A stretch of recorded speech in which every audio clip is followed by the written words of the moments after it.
There are 3 points that people should know about children at war. The first is that children may not show you their pain at first. You may not notice it, and it's okay. Children may not necessarily show that they're overwhelmed or depressed or outraged. But children at war, especially those who are exposed to extreme or direct violence, may suffer, both mentally and physically. Fortunately, there is room for hope.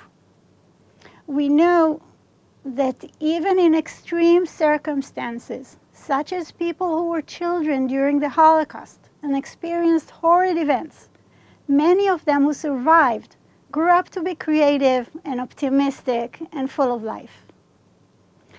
This, we think, is related to 4 factors. And we have 4 factors that can lead to 4 tips that may help us in this. 4 factors that augment mental and physical resilience in babies and children that were exposed to war atrocities.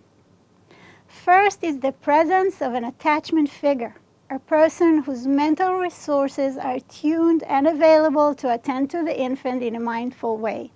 Someone that sees them, listens to their needs, provides empathy, validation, and offers comfort. This figure may be a parent, a grandparent, a mentor in the Girl Scouts, or a school teacher who is part of the child's life. They may present a model for the infant of self-regulation and resourcefulness, a model for managing the pain and the stress. A second component is trying to create or maintain mini routines to the degree possible.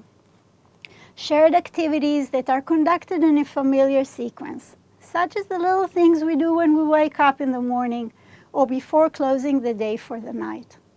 These mini routines help the infant get a sense of control, a secure base, and a way to anticipate the upcoming stresses in a safe context.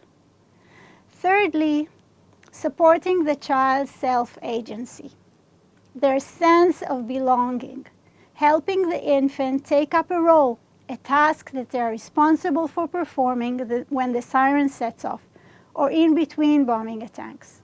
Something that is important to the child, such as bringing their own doll to the shelter or calling for the dog to come over. A task that is indeed helpful, provides the infant a sense that they are part of the effort of the team.